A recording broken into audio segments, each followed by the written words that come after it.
Operation सिंदूर हमारी भारतीय के जाबाज सैनिकों ने किया। हमारी सेनाओं को, हमारे सभी सैनिकों को सम्मान देने के लिए पूरे भारतवर्ष में, हमारे हरियाणा प्रदेश और टोहाना में ये तिरंगा यात्रा निकाली है, ताकि हमारे सैनिकों का मनोबल बढ़ सके, जो सीमा पर एक प्रहरी के रूप में हमारे लोगों की रक्षा करते हैं, और जो नरसंहार हमारे 26 लोगों की निर्मम हत्या करके पाकिस्तान की जो घिनौनी हरकत थी, उनके आतंकवादी के ठिकानों को हमारी सेना के मिसाइलों द्वारा ध्वस्त किया गया। पाकिस्तान को मुंह तोड़ जवाब, ईंट का जवाब पत्थर से देकर उनको घुटनों पर लाने का काम भारतीय सेना ने किया। मैं भारतीय सेना का और हमारे देश के माननीय प्रधानमंत्री, माननीय गृह मंत्री, माननीय रक्षा मंत्री जी का भी आभार व्यक्त करना चाहूँगा कि देश की सुरक्षा सर्वप्रथम है, देश के नागरिक की सुरक्षा सर्वप्रथम है, और ये हमारे मजबूत भारत के नेतृत्व ने करके दिखाया है। और ये यात्रा, जो तिरंगा यात्रा है, हमारे सेना के सम्मान के लिए, और हमारे जो शहीद सेनाओं पर अपनी शहादत देते हैं सीमाओं पर, और जिन शहीदों ने हमारे देश को आज़ाद कराया, उनके सम्मान में यात्रा निकाली गई है। जिस प्रकार भारत है, आज भारत 2047 में विश्व शक्ति बनने जा रहा है। हमारे बहुत से पाकिस्तान देश हो और अन्य कुछ देश, जिनको भारत की बढ़ती हुई लोकप्रियता और भारत की बढ़ती हुई जो ताकत है, वो उनको हजम नहीं कर पा रहे हैं, और ये हरकतें बार बार करते रहे हैं। और जितनी बार भी इन्होंने हरकतें की हैं, मुंह तोड़ जवाब हमारी भारतीय सेना ने पाकिस्तान की सेना को और पाकिस्तान में आतंकवादियों को देने का काम, ऑपरेशन के माध्यम से करने का काम किया। पूरे भारत देश के अंदर इस प्रकार से सेनाओं को सैल्यूट करने के लिए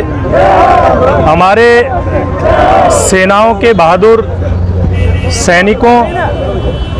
हमारे देश के प्रधानमंत्री नरेंद्र मोदी जी समेत ऐसे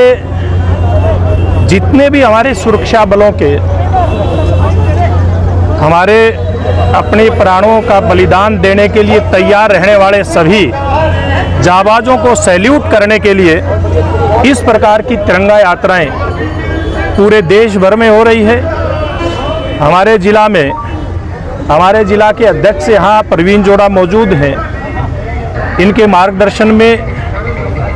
और हरियाणा प्रदेश में भी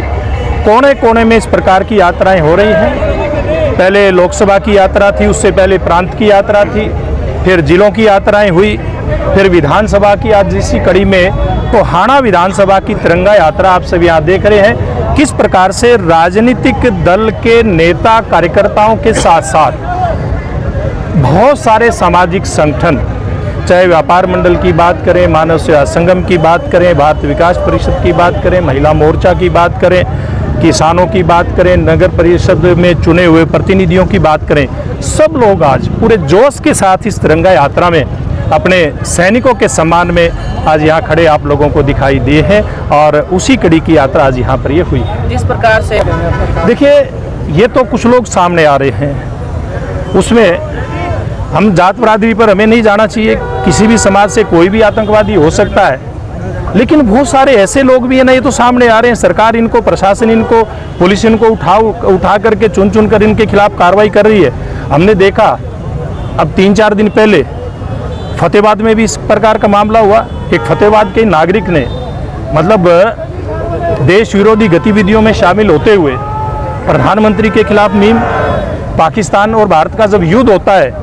तो वो का मैच होता है क्रिकेट का, तब पाकिस्तान जिंदाबाद के नारे लगाते। तो इस प्रकार के लोगों को भी पहचान करके, जैसे फतेहाबाद के अंदर कड़ी कार्रवाई हुई है, मैं समझता हूं ऐसे सब लोगों के खिलाफ कार्रवाई होनी चाहिए। ऐसा चाहिए तत्व को समाज के बीच में छुपा हुआ है, कहीं भी छुपा हुआ है, हम सब लोगों की जिम्मेवारी बनती है। मैं आप सब पत्रकार बंधुओं के माध्यम से एक अपने आम नागरिकों से एक अपील करना चाहूँगा, हाथ जोड़ करके अपील करना चाहूँगा, हमारे देश की सरकार, हमारे देश के सैनिक अपने देश की सुरक्षा के लिए सर्वस्व बलिदान देने के लिए हमेशा से तैयार रहते हैं। बहुत बड़ी कुर्बानियाँ हमारे सैनिकों ने दी हैं, इसलिए